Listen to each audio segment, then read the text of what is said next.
Tariki 3 Nyakanga 2025, isi y'umupira n'abasiporutifu muri rusange bashenguwe n'urupfu rw'umwe muri bo. Yari inyenyeri imurika, akaba umupapa ugaragaza urukundo, yewe yari inshuti ku bo bakoranaga. Uretse n'ibyo, ni intwari ku bantu benshi, akaba icyitegererezo ku bantu benshi. Ubu ntakiri mu isi y'abazima, yatabarutse, yitabye Imana.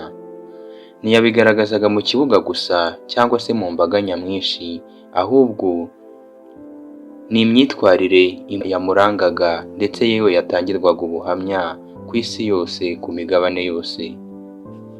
Iyi si inkuru y'urupfu gusa, ahubwo ni inkuru y'ubuzima yakoze ku mitima ya benshi, none akazajya ahora yibukwa iteka. Kuva muri Portugal kugera i Anfield, aha ni mu mujyi wa Liverpool. Yaba ku bafana ndetse no ku muryango we, isi yose muri rusange, bose bahuje ijwi rimwe bavuga bati, urabeho Jota, ugire iruhuko ridashira. Urabeho Jota, uruhukire mu mahoro. Reka nkunyuriremo amwe mu mateka ya Diogo Jota, kuva mu bwana bwe kugera ubu ngubu twari tumuzi mbere y'uko yitaba Imana. Yavutse tariki 4 z'ukwa 12 mu 1996 mu gace kitwa Masareros. Aho ni mu mujyi w'i Porto, akaba mu gihugu cya Portugal. Amazina ye nyakuri yahawe n'ababyeyi ni Diogo José Teixeira da Silva.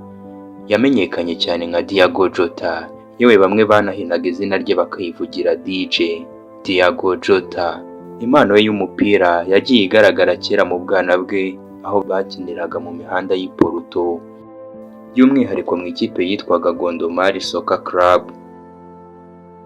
Ibyo yabitangiye afite imyaka 8 gusa. Muri iyi kipe ya Gondomar Soccer Club yayimazemo imyaka 8, yaje kuyivamo afite imyaka 16. Diogo José Teixeira da Silva ni umwe mu bagowe n'impano yabo, kuko yagiye ahura n'ibibazo, yewe kuri we byaramugoye cyane kugira ngo agere hariya twamubonye, agere ku rwego nk'urwo twamubonyeho. Ubwo yari akiri umwana agikinira ku mihanda y'i Porto, uyu Diogo Jota yaje kwangwa n'akademi ka Porto. Byaje gutuma ababyeyi ba Diogo Jota bashakisha amafaranga bamwishyurira muri Gondomar Soccer Club kugira ngo abashe kwakina. Muri iyi kipe ya Gondomar, Diogo Jota yatsinze ibitego 39 mu mikino 37 gusa y'abakiri bato. Ibyo byaje gutuma amakipe menshi amutekerezaho.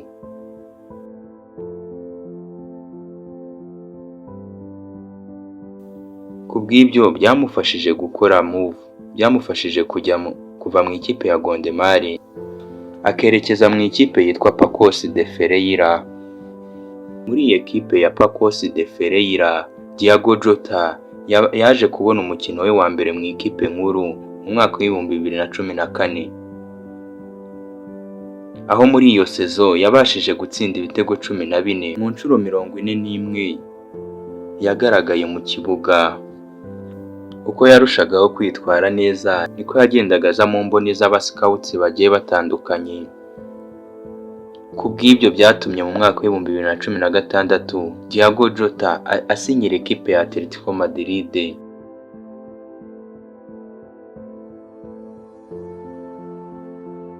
Gusa nubwo yasinyiye ekipe ya Atletico Madrid, bahise bamutiza mu ekipe ya FC Porto. Akigera mu ikipe ya FC Porto yitwaye neza cyane, aho yabashije gutsinda ibitego 8 mu mikino 27. Yewe muri icyo gihe mu mikino ya Champions League ya 2016, Diogo Jota yabashije gutsinda hat-trick. Diogo Jota kandi yaje gutizwa mu ikipe ya Wolverhampton Wanderers mu mwaka wa 2017. Iyi kipe yayigiremo ibihe bidasanzwe, yayigiyemo ayisanga mu cyiciro cya kabiri Championship. Muri iyo sezo yabashije kwitwara neza atsinda ibitego 17, ari nako yafashije iyi ekipe kuzamuka mu cyiciro cya mbere. Ibyo byaje kumuhesha amahirwe yo kuba yasinyishwa n'iyi ekipe ya Wolverhampton Wanderers, agasinyishwa nk'umukinnyi wayo bidasubirwaho. Bavuga ko imihini mishya itera amabavu, ariko kuri Diogo Jota we siko byagenze. Yabashije kwiyadapta muri Premier League muri uwo mwaka wa 2018, muri sezo 2018-2019.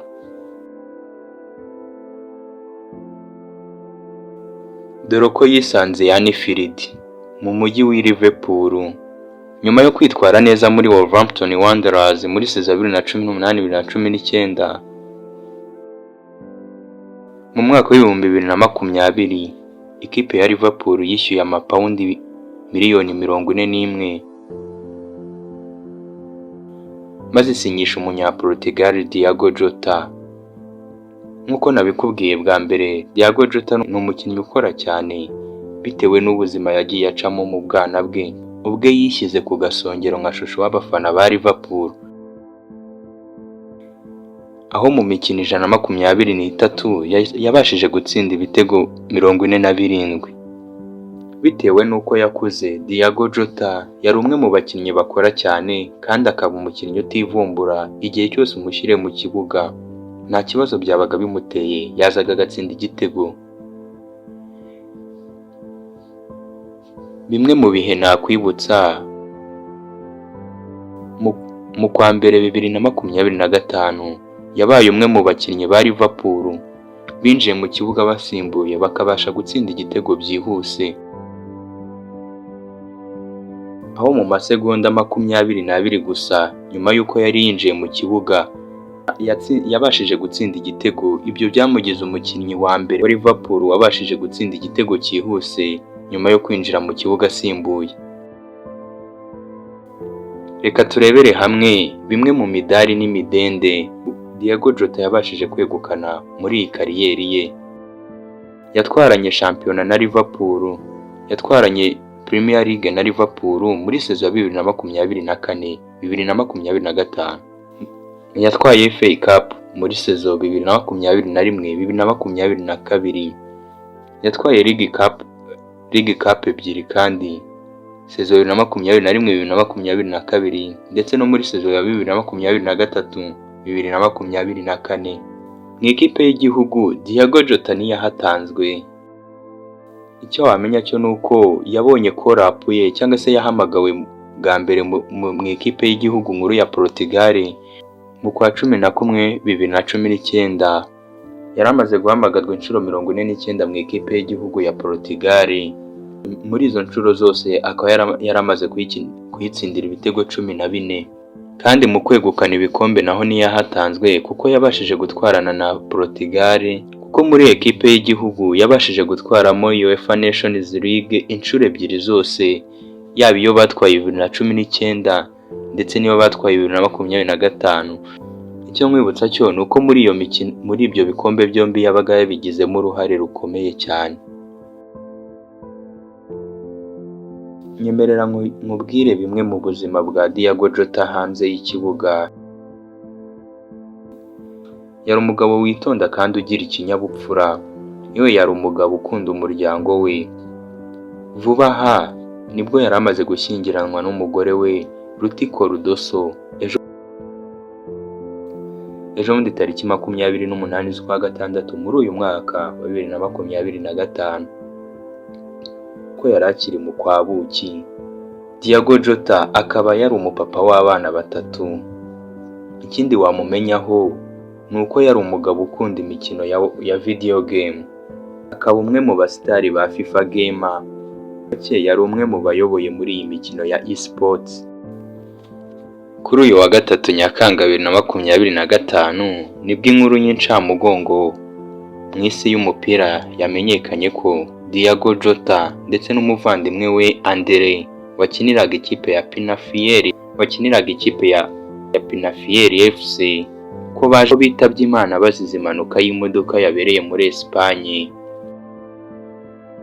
ijambo ry'ubwenge wazajya uhora wibukira kuri Diogo Jota. Umunsi umwe yigeze kuvuga ati, ibanga nta rindi, ibanga ni ntugomba gucika intege, ntugomba kurekura, ahubwo ugomba guhatana.